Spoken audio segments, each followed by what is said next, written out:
आज राहुल मेरे इकलौते बेटे के लिए लड़की देखने का कार्यक्रम बना था, इसलिए बिन्नी मेरी छोटी ननद भी आई हुई थी। मैंने और बिन्नी ने तैयार होना शुरू किया जाने के लिए और मुझे तैयार होते देख बिन्नी बोली, अरे भाभी, आप क्यों इतना तैयार हैं? बहू देखने जा रही हो तो सास जैसी लगोगी।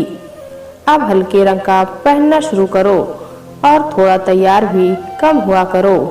बिन्नी के ऐसा बोलने पर मैंने साड़ी चेंज कर ली और लिपस्टिक भी साफ करके हल्के रंग की लगा ली। बालों को भी बांधकर चोटी गूंद ली और खुद को शीशे में देखकर सोच में पड़ गई, क्या सच में मैं इतनी बूढ़ी हो गई हूँ? सास बनने जा रही हूँ तो क्या हुआ? अब मुझे क्या बहू के लिए अपनी पसंद बदलनी पड़ेगी। थोड़ी देर बाद बाहर से राहुल की आवाज आई, मम्मी देर हो रही है, आज तो कम समय लगाओ तैयार होने में। अब तो आप सास बनने वाली हो, अब आपको क्या ज्यादा तैयार होना। मुझे बुरा तो बहुत लगा, लेकिन बस जल्दी जल्दी निकल पड़े हम लोग। रास्ते में राहुल के पापा मेरा बुझा चेहरा देखकर बोले, क्या हुआ, तबीयत ठीक नहीं क्या, या समय नहीं मिला क्या तैयार होने का? साड़ी भी कैसी पहनी है? ये बिन्नी ने पसंद की है। बोली, यही पहनना भाभी। क्यों, अच्छी नहीं लग रही? नहीं ठीक है, लेकिन बहुत मरा मरा सा रंग है, तुम्हें कहाँ पसंद ऐसा? और तुम पर अच्छे भी नहीं लगते ऐसे रंग। अब तो आप आदत डाल ही लो, अब बहू आने वाली है, मैं तो बूढ़ी हो गई। किसने कहा तुम बूढ़ी हो गई? इन्होंने मुझे चिढ़ाते हुए बोला। पहुंच गए हम लोग लड़की देखने। रोशनी था लड़की का नाम। वो आई हमसे मिलने, एकदम सादगी भरी, हल्के पीले रंग का सूट पहने हुए और कोई मेकअप नहीं चेहरे पर, साधारण से बाल बंधे हुए, लेकिन बहुत ही प्यारी गुड़िया जैसी लगी मुझे। राहुल को भी रोशनी पसंद आ गई और 3 महीने बाद की तारीख तय कर दी शादी की। आज दिन में मैं ये और राहुल गए शादी की शॉपिंग पर। साड़ियों की दुकान पर बैठे थे हम और एक से एक साड़ियाँ देखते जा रहे थे। कई सारी साड़ियाँ पसंद की हमने रोशनी के लिए, शादी में आने वाले रिश्तेदारों के लिए। फिर राहुल के पापा बोले, अपने लिए भी ले लो। मैं देख ही रही थी कि तभी मुझे एक साड़ी दिखाई दी। भैया, वो लाल वाली साड़ी जो वहाँ रखी है निकालना। साड़ी देखते ही पहली नज़र में पसंद आ गई मुझे, लेकिन वैसे ही राहुल बोला, ये साड़ी तो रोशनी के ऊपर बहुत अच्छी लगेगी। मैंने भी हाँ में हाँ मिला दिया। आप अपनी उम्र के हिसाब से साड़ी लीजिए। ये कुछ बोलने जा रहे थे, मैंने इशारे से इन्हें चुप करा दिया। राहुल बेटा, तुम ही अच्छी सी साड़ी पसंद कर दो मेरे लिए। हाँ माँ, देखना अभी पसंद करता हूँ। और हल्के हल्के रंग की कई साड़ियाँ दिला दी मुझे। हमेशा तो मुझे बहुत उत्साह रहता था नई साड़ियाँ लेने में, लेकिन इस बार मेरी पसंद की एक भी साड़ी नहीं थी उसमें। क्या सोचा था, कितनी उत्साहित थी मैं। इकलौते बेटे की शादी में खूब शौक करूंगी, लेकिन ये क्या हो रहा था मेरे साथ? क्या सास बनने से एक दिन में ही बूढ़ी हो गई? मैं कल तक तो कितने शौक श्रृंगार करती थी, सब कितनी तारीफ करते थे, और आज हर कोई यही बता रहा है सास बनने वाली हो। अब मुझ पर यह सब अच्छा नहीं लगेगा। एक दिन में मैं कैसे अपना मन बदल लूं, कैसे अपने शौक बदल लूं, पता नहीं क्यों, लेकिन ये मरे मरे फीके फीके से रंग पहन पहन कर मेरा मन भी मर सा गया था। शादी का समय भी आ गया, सब मेहमान घर आ गए। आज सुबह से मैं पूरे घर में काम के चक्कर में इधर उधर घूम रही थी। थोड़ी देर बाद मेरी बहन आकर मुझसे बोली, ये घुंघरू वाली पायल चेंज कर, बहू के पैरों में अच्छी लगेगी ऐसी पायल। तुम कहाँ छम छम करती घूम रही हो? बहुत ही पसंद थी मुझे ऐसी पायल। अभी इसी साल शादी की सालगिरह पर दिलवाई थी इन्होंने, और उस समय मेरी यही बहन तारीफ करते थक नहीं रही थी पायल की।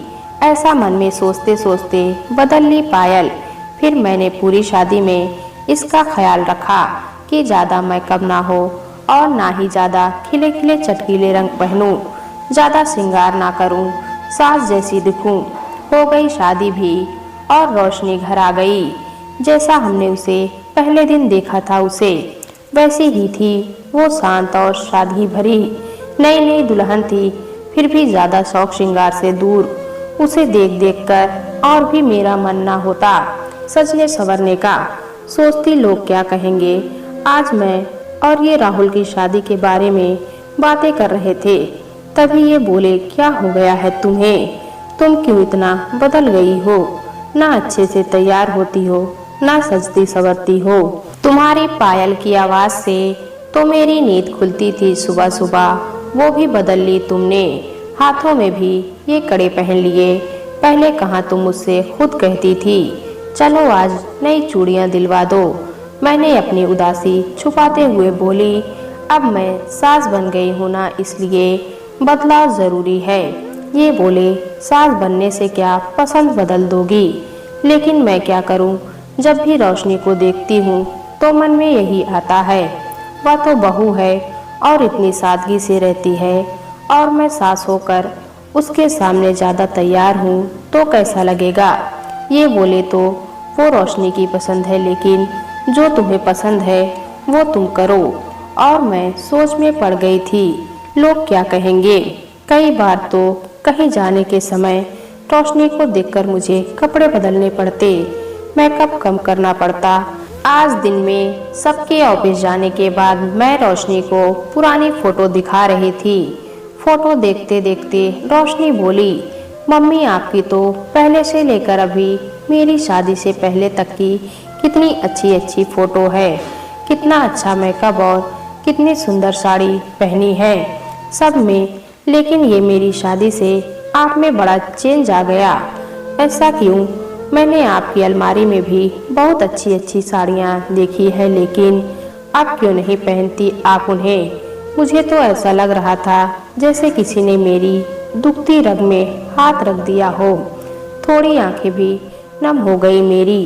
रोशनी भी चिंतित हो गई। क्या हुआ मम्मी, क्या बात है? कुछ गलत पूछ लिया क्या? आपको बुरा लगा? नहीं बेटा, क्या बताऊं, ये सब बदलाव तो उस दिन से शुरू हुआ जिस दिन तुझे देखने आए थे। तेरी बिन्नी बुआ ने पहली बार एहसास दिलवाया था, अब सास बनने वाली हो, थोड़ा रंग ढंग बदलो भाभी। और पापा जी, क्या वो भी ऐसा सोचते हैं? नहीं नहीं, वो तो मुझे बहुत बोलते हैं, पहले की तरह रहा करो, शौक श्रृंगार करो। लेकिन अब ठीक भी है, सास बन गई हूँ, मुझ पर अच्छा नहीं लगेगा ये सब, बहू पर अच्छा लगता है। और तुम भी इतनी सादगी से रहती हो, जबकि तुम नई बहू हो। अब मैं क्या श्रृंगार करूं? मैं तो सास हूँ। मम्मी ऐसा क्यों सोच रही हैं आप सास नहीं होंगी, लेकिन मैंने तो हमेशा आपको माँ माना है। मुझे बिल्कुल अच्छा नहीं लगेगा कि आपकी बेटी यानी मेरे आते ही आपको इतना बदलना पड़े। आप जैसी थी वैसी ही रहिए। सजने संवरने में पद की बाधा कैसी? आप राहुल की मम्मी थी, तब आप अच्छे से रहती थी। मेरी मम्मी बनने के बाद आप क्यों बदले? रही मेरी बात, मैं हमेशा से ऐसी ही हूँ, मुझे ज़्यादा शौक नहीं, लेकिन शादी के बाद मैं कहाँ बदली? और आपने कभी जोर भी नहीं डाला मुझे बदलने के लिए, तो आपको मेरी वजह से अपने शौक बदलने की ज़रूरत नहीं। चलिए अब ये सब साड़ियाँ हटा के रख दीजिए और कोई अच्छी सी साड़ी पहनिए और मेकअप करिए। मन ही मन इतना प्यार आ रहा था अपनी गुड़िया जैसी बहू पर, मैंने तुरंत आंसू पोंछते हुए उसे गले से लगाकर उसके गालों को चूम लिया। मेरे बेटे ने कभी मेरे मन की बात न जानी और मेरी बहू ने आज फिर से मेरे जीवन में रंग भर दिए। आज कई दिनों बाद मैंने बहुत मन से श्रृंगार किया और शीशे में देखकर खुद ही शर्मा गई। ये भी ऑफिस से आकर मुझे देखते ही मुस्कुराकर बोले, आज कई दिनों बाद मेरी थकान फिर से दूर हो गई तुम्हें ऐसे देखकर। और राहुल भी घर आकर बोला, मम्मी बहुत अच्छी लग रही हैं आप, ऐसे ही रहा करिए। दोस्तों, कहानी अच्छी लगी तो कमेंट में बताएं। चैनल पर नए हैं तो एक लाइक और सब्सक्राइब जरूर करें।